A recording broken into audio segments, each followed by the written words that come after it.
just got finished practicing. Not sure we got much better today. Thought the defense ran around pretty good. Don't think we got much improvement in offense today. Got some things to work on. Quarterbacks did not progress like they had been doing, so they got to have a better day tomorrow. Big picture, I'm sure you're never where you want to be, but as camp comes to an end, or do you think you're where you need to be? Not completely, no. And most coaches will tell you that. We as I told the team, you're going to make mistakes every day. What we got to do is not make the same ones. We got to correct the ones we made yesterday because we're going to make new ones tomorrow. And so, when we make the same mistakes, it's hard to move on to the next phase. And so I thought that was the issue today offensively. So making the same mistakes again. Yeah, just things that shouldn't happen. And the quarterback has got a lot of responsibility and got a lot on his plate. But we got to progress better, and they will.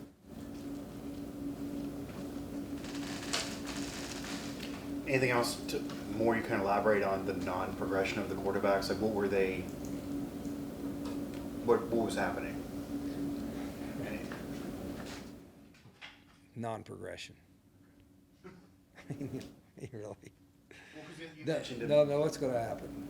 You mentioned in the past I'm not about going to mention penalties. anything about anything because it'll. I should know that. I mean, that's 29 years. You mention one thing and it'll be blown up like it's, the world's coming to an end deal, right? I mean, so my mistake. I call Mike, and don't ever mention anything. I mean, you're probably told don't ever mention anything specifically because then it's the what are we gonna do? Mike, you understand? But I mean, it's a fair question. I gave it a shot. Yeah, I don't blame you. No, I mean, I don't mind. I have high expectations for all our guys. I think any coach does. But I mean, I truly believe truly have high expectations for all of our guys at every position. I do think we have players there, and especially in that quarterback room. My expectations for them are really high, and it's always been because, that's an important position. But, for the guys in that room, I've said this several times. I really like what we have in there. So my expectation is for them to really, really perform well all the time, and they will. And they will get there. Your past experiences when you have a poor practice or one that's up to your standard, do they come back usually? Do they bounce back? Yeah, usually they'll bounce back, or we keep going till it happens. You know what I mean? One of the kind of deals like, I'm not giving up on anybody, but so it's not. I just think it's, everybody has a different kind of methodology and a process that they go through, and that mistakes along the way and all that, and that's the most important position on the team. It's a team game, but that's the most important position. So we throw a lot at them. There's no question we throw a lot at them. So they're a conscientious group, and it's a really good group. They'll be all right. Do you have to stir things up a little bit? I know some coaches, you get practice after practice after practice, it gets kind of mundane, and you have to. I have no switch it problem. up. I didn't want to stir it up today. My goal was to go out today and not have to yell one time. Just like eat a popsicle at the break.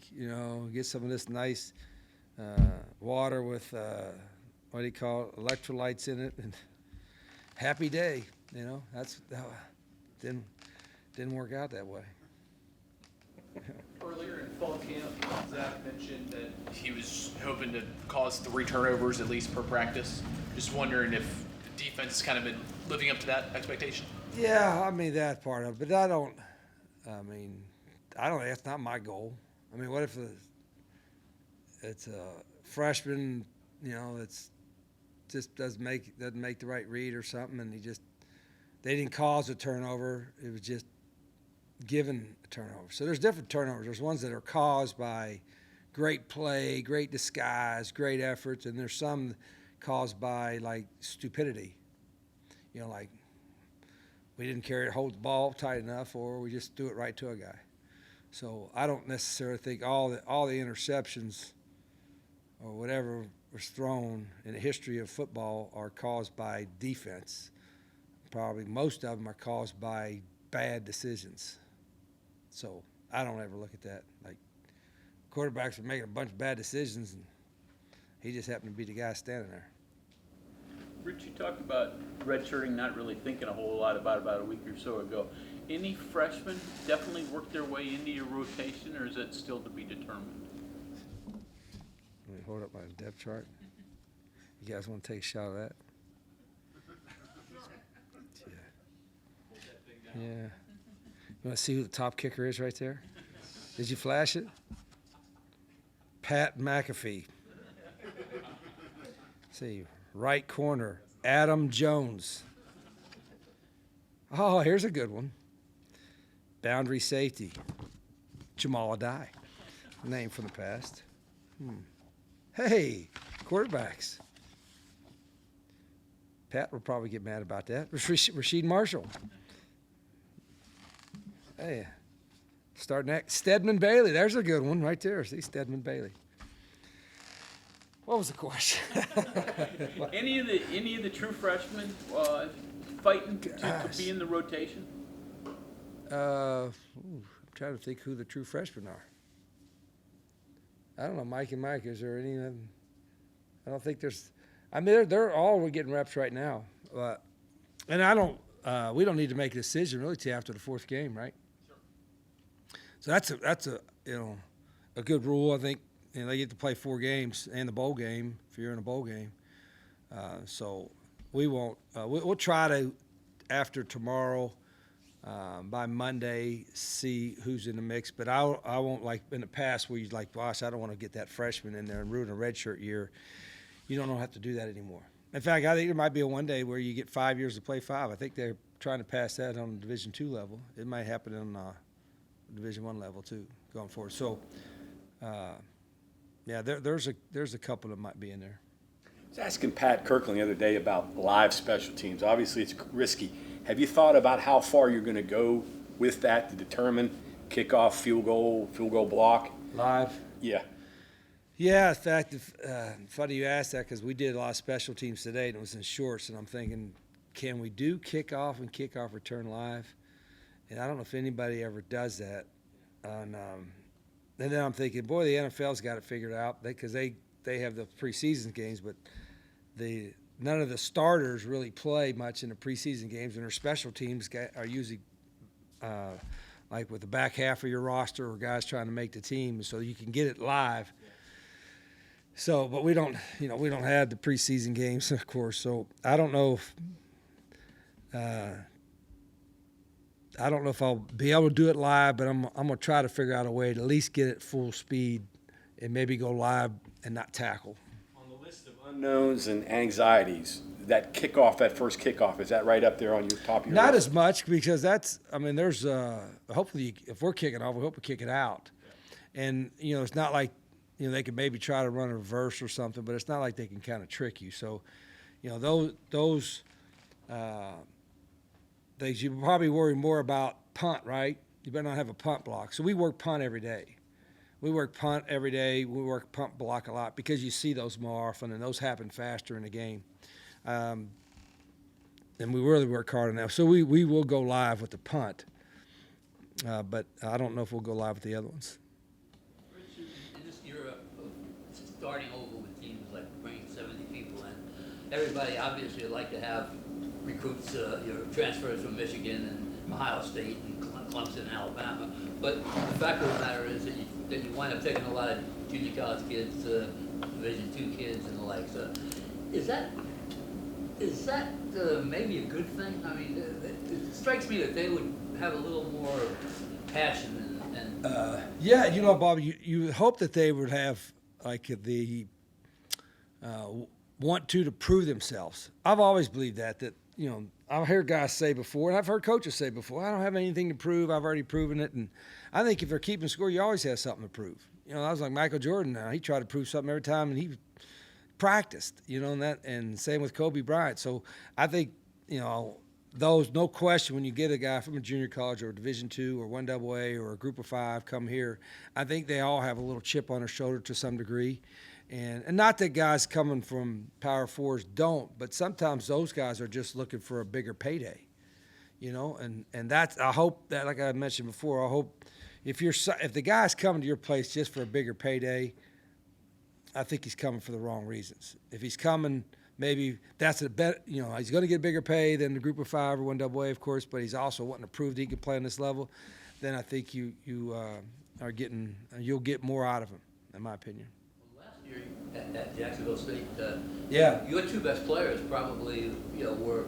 Trey Stewart was a Moving Division up. II guy out of Limestone, nobody knew about, and he's working out with the Vikings now. I think had a great year. Was one of the top rushers in the country, and Tyler Huff, coming from a 1AA, nobody recruited him. He played that way every day. We played that way every day, and every game was something to prove. So I think there's a lot to that. It really is, and I'm hoping that helps create an environment amongst the whole team.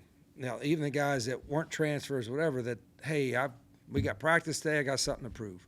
And I've talked to them about that, but we're gonna touch on that quite a bit more, because I don't think there's very high expectations for these guys, and a lot of people don't know who they are, and that's okay. They got a chance to prove that. Finding them, the good ones. It's evaluation has always been important in any recruiting in any sport at any level, but none more so than now.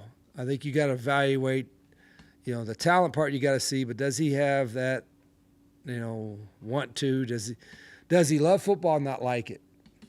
For this is a hard sport, and it's a tough sport, and for tough people.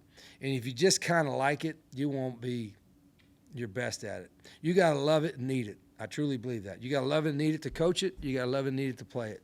And if you don't, you'll never be as good as you need to be. Do you like the Big 12 injury reporting system? Yeah, they're probable. Before you ask, for the second game, who you asking about? Who you asking about? I'm not He's asking probable. about any, not person.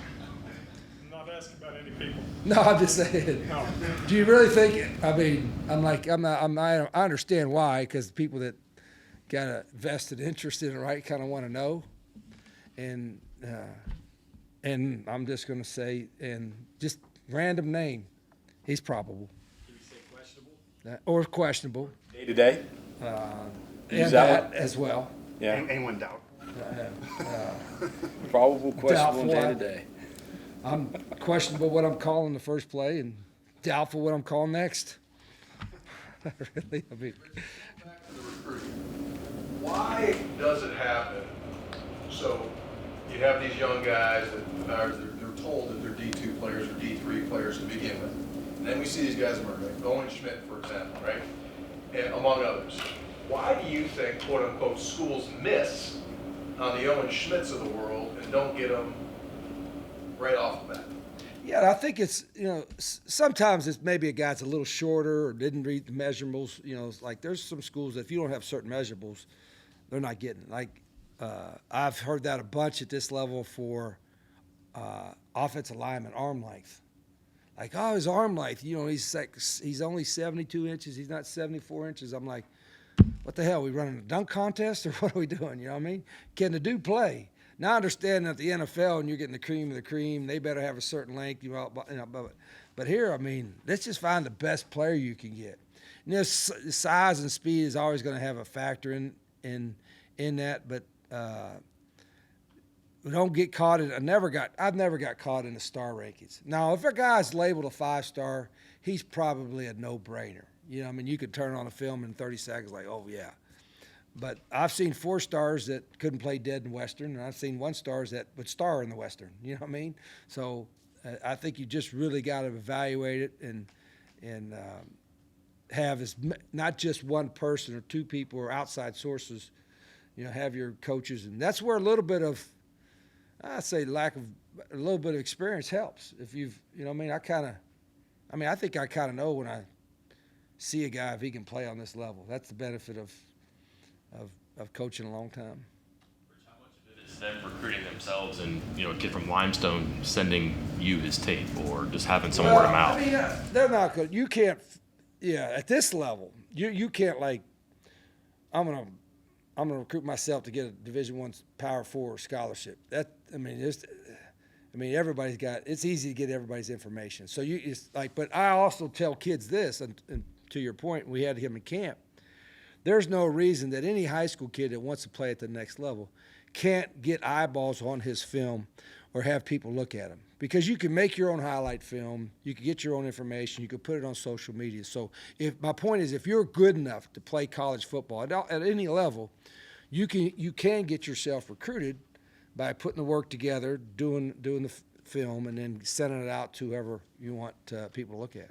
A lot easier than back in the day, 40 years ago, when your only chance of being a walk-on was somebody seeing you in person. Now everybody can see everybody, right? Rich, you mentioned the expectations kind of being low on the team and some of the players. Is that something that you like? Is that kind of how you would? Oh, outside expectations. Yeah, you kind of prefer I think that? it's. You kind of use that Yeah, to your advantage a little bit? That's not the driving motivation every day, but I do think it should be somewhere like, hey, we got something to prove, right? And I think that hopefully that adds to it. I feel that way. Okay. Okay. Thank you.